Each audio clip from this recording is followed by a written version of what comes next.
Prophet জি এই বোন সাক্ষ্য দিচ্ছে এই বোনের থাইরয়েডের প্রবলেম ছিল, আপনার দ্বারা অ্যানোয়েন্টিক অয়েল ওটা ইউজ করাতে এবং আপনার কাছ থেকে প্রার্থনা নেওয়াতে থাইরয়েড থেকে আজাদ হয়ে গেছে। হালেলুয়া। দিদিকে জয় যিশু, মাকে জয় যিশু, ভবনে উপস্থিত সবাইকে জয় যিশু। আমার অনেক দিন ধরেই থাইরয়েড ছিল, তো গত 1 বছরের মতো আমি ওষুধ খাওয়া বন্ধ করে দিয়েছি।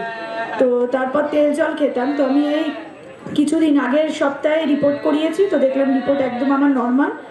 আর আমার দাদারও একটা সাক্ষ্য আছে যে আমার দাদারও থাইরয়েড ধরা পড়েছিল, তো দিদির কাছে আমি ওই রিপোর্ট করার পর নিয়ে এসেছিলাম, প্রেয়ার করে দিয়েছিল। তো তারপর থাইরয়েড ডক্টরের কাছে নিয়ে যাওয়ার পর বললো না এখন থাইরয়েডের কোনো ওষুধও খেতে হবে না, তো থাইরয়েড থেকে আজাদ হয়ে গেছে। এই জন্য প্রভুকে অসংখ্য ধন্যবাদ, আর দিদিকে অসংখ্য ধন্যবাদ। আচ্ছা, কতজন জানে যে থাইরয়েডের ওষুধ যদি একবার ধরে কেউ, সে আর ছাড়তে পারে না, চিরজীবন যতদিন বাঁচবে ততদিন ওষুধ খেয়ে যেতে হবে, বিশেষ করে থাইরয়েডের, সুগারের। কিন্তু প্রভু যিশু বলে যতজন আমার মণ্ডলীতে আসে, যতজন আমাকে স্বীকার করেছে তার ঈশ্বর রূপে, তার পিতা রূপে, তাকে আমি একটা সমস্যা থেকে গায়েব রাখতে চলেছি।